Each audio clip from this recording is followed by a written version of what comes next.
Más de un año y medio después de la mayor explosión no nuclear registrada en tiempos contemporáneos, Líbano sigue en shock.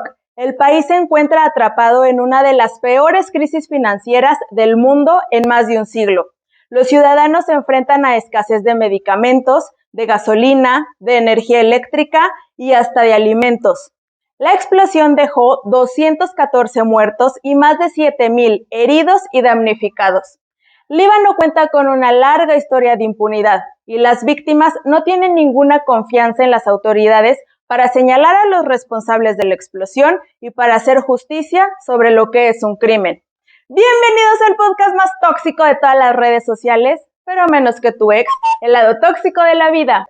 Mi nombre es Alejandra Leal, tengo más de 5 años de experiencia trabajando en el área de seguridad, higiene y medio ambiente. Estudié ingeniería ambiental y tengo una maestría en ingeniería química. Actualmente me dedico a dar consultoría sobre la aplicación de legislación en seguridad y medio ambiente y hoy voy a platicarte de la mayor explosión no nuclear de los últimos años, la explosión en el puerto de Beirut.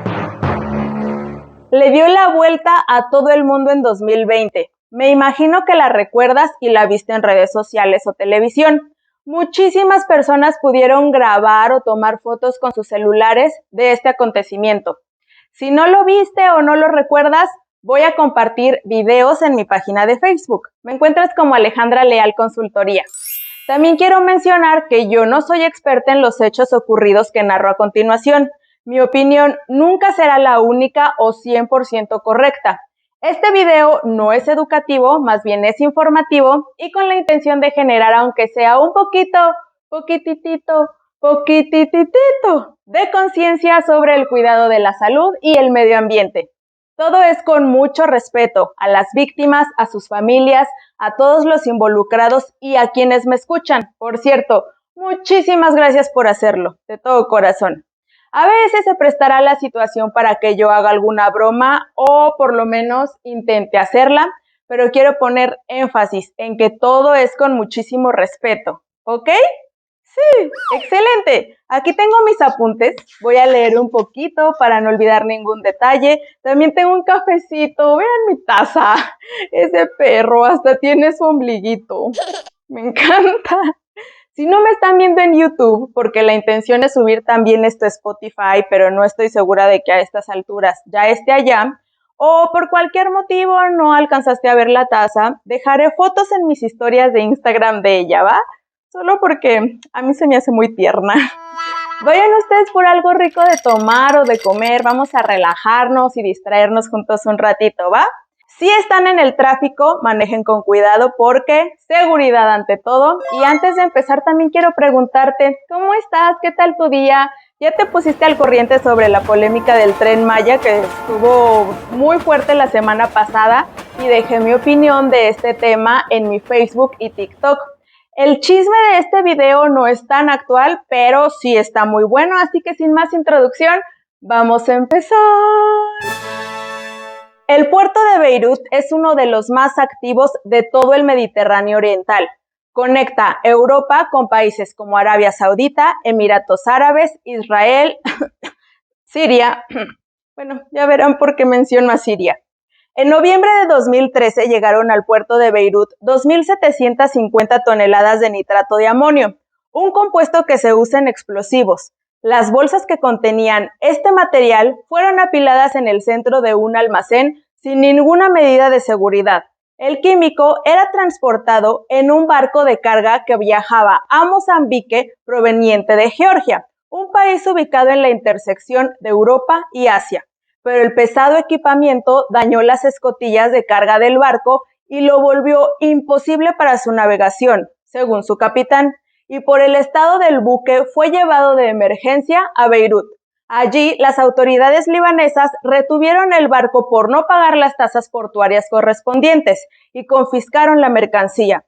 Existen registros de cartas enviadas a jueces del Líbano para realizar la descarga del material, porque no era apto para el transporte y el buque amenazaba con hundirse. Un juez del Líbano autorizó la descarga. 6 años después, el 4 de agosto de 2020, a las 5:40 p.m., hora local, Un incendio en el puerto de Beirut desató hollín gris del almacén número 12. Más tarde, a las 6:07 p.m., sucedió la primera explosión. En el cielo del Líbano se podía observar una columna de humo gris. En su base se alcanzaban a ver decenas de chispas blancas que manifestaban la combustión de material pirotécnico, como fuegos artificiales. 35 segundos después, estalla la segunda explosión, la cual generó otra columna de humo, esta vez roja, negra y amarilla brillante que surgió desde la parte inferior de la columna de humo gris, seguida inmediatamente por una nube blanca en forma de esfera simétrica que se elevó alrededor de la columna del estallido, formando así un hongo. Esto es básicamente vapor de agua saliendo mientras la onda de choque se mueve a través de ella, característico de las explosiones generadas por materiales químicos. La onda expansiva se sintió en toda la ciudad y ocasionó daños importantes en edificios, incluso a kilómetros de distancia del puerto.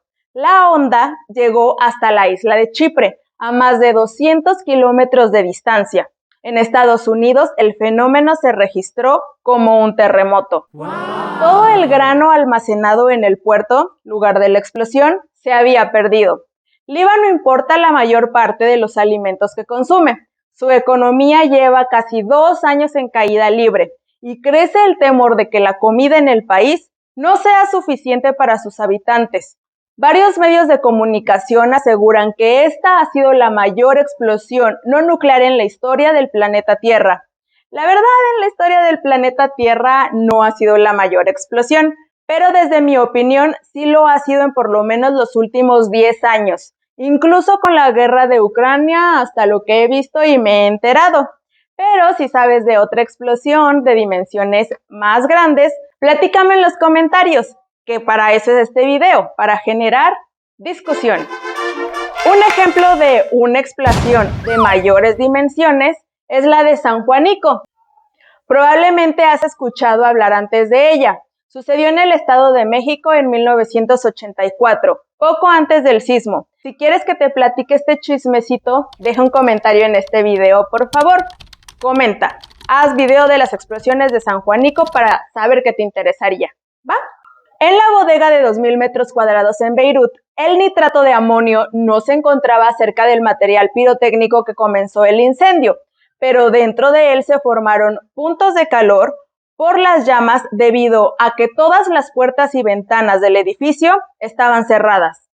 Otros materiales inflamables como llantas y fusibles eran albergados en el mismo lugar. La hoja de datos de seguridad del nitrato de amonio recomienda mantenerlo alejado del calor, de superficies calientes, de chispas, de llamas abiertas y de cualquier otra fuente de ignición.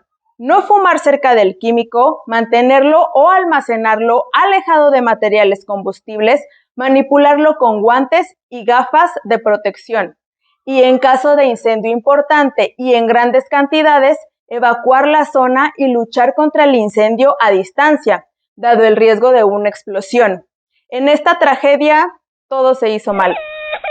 El nitrato de amonio lo tenían cerca de fuentes de ignición, fue expuesto a temperaturas altas y los bomberos intentaron apagar el incendio cerca de él. Además, entiendo que a los bomberos no se les informó qué materiales había almacenados en el puerto de Beirut. De hecho, por este motivo, 9 bomberos y una enfermera de su unidad, todos de entre 20 y 30 años, quedaron prácticamente desintegrados tras la explosión. Muy triste de veras. Y para aquellos que no sepan qué es una hoja de datos de seguridad, la NOM 018 STPS 2015 la define como la información sobre las características intrínsecas y propiedades de las sustancias químicas o mezclas, así como de las condiciones de seguridad e higiene necesarias, que sirve como base para el desarrollo de programas de comunicación de peligros y riesgos en el centro de trabajo. Todos los fabricantes de sustancias químicas peligrosas están obligados a realizar las hojas de datos de seguridad de cada uno de sus productos. En México, es obligación de los centros de trabajo solicitarlas a sus proveedores, capacitar al personal sobre su contenido y tenerlas siempre al alcance de ellos. El nitrato de amonio es un compuesto químico que se descompone en nitrógeno, oxígeno y vapor de agua aproximadamente a 230 grados centígrados en su reacción principal, generando gas a gran velocidad, provocando riesgo de explosión si se lleva a cabo en un contenedor cerrado. Sin embargo, esta reacción no es la única que produce. Al elevar su temperatura también genera óxido nitroso y agua. Esta reacción es exotérmica y puede ser explosiva si se calienta demasiado rápido. El nitrato de amonio por sí solo había sido difícil de encender, pero los fuegos artificiales sirvieron como detonadores al convertir de hecho el almacén número 12 en una enorme bomba. Y la tenían ahí normal, como si fueran enchiladas. Pero bueno, ¿qué pasó? ¿A quién le pertenecía el nitrato de amonio? ¿Quién lo dejó en el puerto de Beirut? Y más importante, ¿quién debería pagar por lo sucedido? El periodista de investigaciones, Firas Hatum, no sé si estoy pronunciando bien su nombre y los demás nombres de este video, una disculpa. Encontró que una de las empresas involucradas en el transporte del material pertenece a empresarios sirios, sobre quienes hubo sanciones estadounidenses en 2015 por enviar nitrato de amonio a Siria. Cuando el barco de nitrato de amonio llegó al Líbano, Siria estaba en guerra por una orden gubernamental que prohibía la comercialización de ciertos bienes. En Siria se lanzaban bombas de barril desde aviones, las cuales contienen entre 20 y 30 kilogramos de nitrato de amonio. Se cree que el transporte del material químico que llegó a Beirut fue interrumpido como táctica para traficar con armas. En febrero de 2021, un reportero fue asesinado brutalmente después de denunciar públicamente a una organización islámica musulmana libanesa político paramilitar, está largo el nombre, de traficar con explosivos, mencionando el nombre de esta organización y de los involucrados en estas actividades. Yo no voy a decir nombres. Digo, no es que me dé miedo que venga un sirio a asesinarme a México por chismosa, ¿cómo creen? Nada, para nada. Es porque simplemente no lo veo necesario. Y ya que estaba en el puerto un material tan peligroso, ¿por qué era almacenado sin medidas de seguridad? La ley libanesa establece que el ejército es la autoridad que asume la responsabilidad de materiales peligrosos que entran o pasan por el país. 8 meses antes del accidente, Joseph Nadaf, jefe de la actividad portuaria y capitán militar, envió varios informes a las más altas autoridades de la situación, pero nadie tomó acción al respecto. Nadaf fue detenido tras la explosión y encarcelado por 8 meses. En un informe presentado desde Beirut en una teleconferencia en agosto de 2021, Human Rights Watch, HRW por sus siglas en inglés, con sede central en Nueva York, aseguró que contaba con pruebas de que funcionarios del país con altos puestos estaban al tanto de los riesgos que implicaba el almacenamiento de toneladas de nitrato de amonio de forma insegura y durante casi 6 años en un depósito del puerto de Beirut con apenas vigilancia. HRW sostiene que el presidente del Líbano, Michel Aoun, el entonces primer ministro Hassan Diab y responsables de la seguridad del Estado habían sido alertados del peligro semanas antes de la catástrofe y no actuaron en consecuencia. Las evidencias son claras, pero el sistema político les permite eludir sus responsabilidades.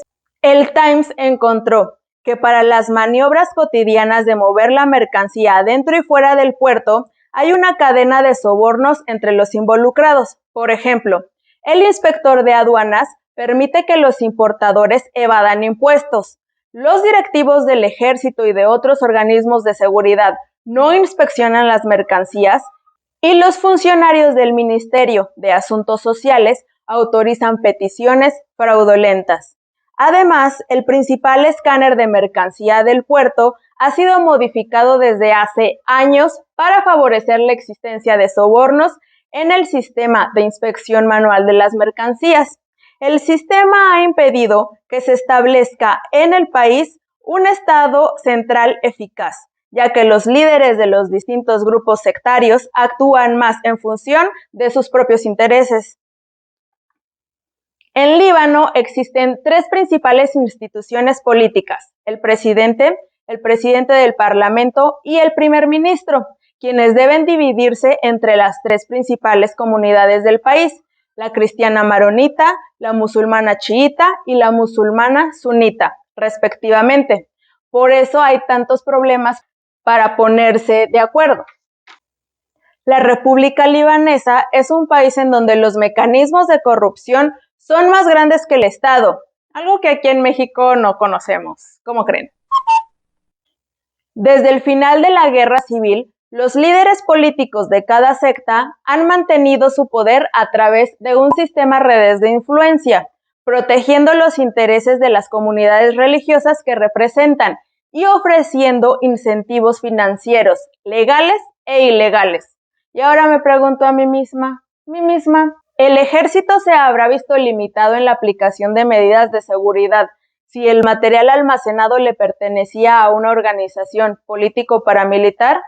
Puede que no sea lo mismo acercarse a una persona común y corriente a que ordene sus negocios que a un grupo de personas armadas y probablemente violentas, como lo que les decía del reportero que encontraron sin vida. No nos consta cómo fue asesinado, pero hechos como ese pueden generar miedo sobre la población, ¿no? Aquí aprovecho para enviar un mensaje. Si almacenan material peligroso, permitan que las autoridades correspondientes en su país realicen su trabajo para poner a salvo la población. Es nuestro deber, no importa a qué nos dediquemos, no importan cuáles sean nuestras pasiones, la seguridad es primero. Varios testigos dijeron que el incendio se había comenzado por un ataque con cohetes o drones, debido a que escucharon ruidos extraños cerca del almacén durante las explosiones. Desde mi humilde opinión, obviamente los testigos iban a escuchar ruidos extraños. Fue la mayor explosión de nuestros tiempos. A todos los que estaban cerca se les debieron reventar los tímpanos. Imagínense el zumbido que traían por la contaminación auditiva. Por la guerra civil que culminó en 1990 en Líbano, es comprensible que muchas personas creyeran que era un ataque intencionado, pero por las condiciones en las que tenían el material, parece que solo fue un accidente y era cuestión de tiempo para que ocurriera. Existe una demanda colectiva de 1,400 personas. El caso avanza lentamente y con pocas esperanzas para las víctimas. Líbano cuenta con una larga historia de impunidad y las víctimas no confían en las autoridades para aclarar las responsabilidades en este accidente y mucho menos para hacer justicia. Tras el accidente, el gobierno solamente comunicó que se había tratado de un accidente de soldadura y el juez principal de Beirut fue destituido 6 meses después del accidente por la presión de las manifestaciones. Antes de la explosión, el país ya atravesaba por una severa crisis económica. En 2019, el Banco Central pedía prestado a los bancos comerciales a unas tasas de interés superiores a las del mercado para pagar sus deudas y mantener fijo el tipo de cambio de la libra libanesa contra el dólar estadounidense. A finales del año pasado también se reveló que el Estado era completamente consciente de que el Banco Central estaba llevando a cabo lo que era básicamente un esquema financiero piramidal conocido como Ponzi. Este tipo de tragedias no solo tienen impacto en las pérdidas de vidas humanas o la generación de contaminación al medio ambiente, también en la economía de países enteros. Aunque la situación no parece muy favorable para el Líbano, espero que pronto se haga justicia para las víctimas de las explosiones en el puerto de Beirut y que tanto en este país como en el resto del mundo, esto sirva de aprendizaje para tomar todas las medidas de seguridad necesarias para cada caso en particular. Actualmente el caso en la Corte avanza con dificultad debido a que mientras un juez intenta que exprimeros ministros declaren en la Corte, numerosas manifestaciones de simpatizantes de grupos políticos religiosos de dichos exprimeros ministros se desarrollan en las calles violentamente. En estas manifestaciones se desarrollan peligrosos tiroteos que han costado la vida de decenas de personas y negocios de ciudadanos inocentes son vandalizados. ¿Qué opinan de esto? Cuéntenme en los comentarios. Cabe mencionar que este no ha sido el único accidente con nitrato de amonio, ya han sido varios. Uno de ellos fue una explosión en el puerto de la ciudad de Texas, el 16 de abril de 1947. Tomó la vida de al menos 581 personas. Y si quieres que te platique qué pasó en este accidente, déjame otro comentario. Recuerda compartir este video con tus amigos y familiares, dale al botón de suscribir y clica en la campanita para que te enteres cada que yo suba un nuevo video. También recuerda que yo no soy experta en los hechos ocurridos. Mi opinión nunca será 100% correcta y este video no es educativo, es informativo. Espero que te haya gustado muchísimo el primer episodio del lado tóxico de la vida. Por el momento mi plan es publicar un capítulo por semana de un accidente real y diferente. La verdad es que he tenido unas dificultades con la tecnología al hacer este tipo de contenido. Probablemente en el siguiente episodio notes algunos cambios chiquitos en la producción, casi nada. Tal vez ni lo notes, pero sí, te pido una disculpa y como avance este show, verás que la calidad mejora y persiste. Soy Alejandra Leal, me dedico a dar consultoría de medio ambiente, seguridad e higiene a todo tipo de empresas. Sígueme en mis redes sociales, me encuentras como Alejandra Leal Consultoría. Muchas gracias por escucharme y llegar hasta aquí conmigo. Adiós, gente bonita y trabajadora, un abrazo y recuerden, seguridad ante todo. Bye, vuelvo pronto.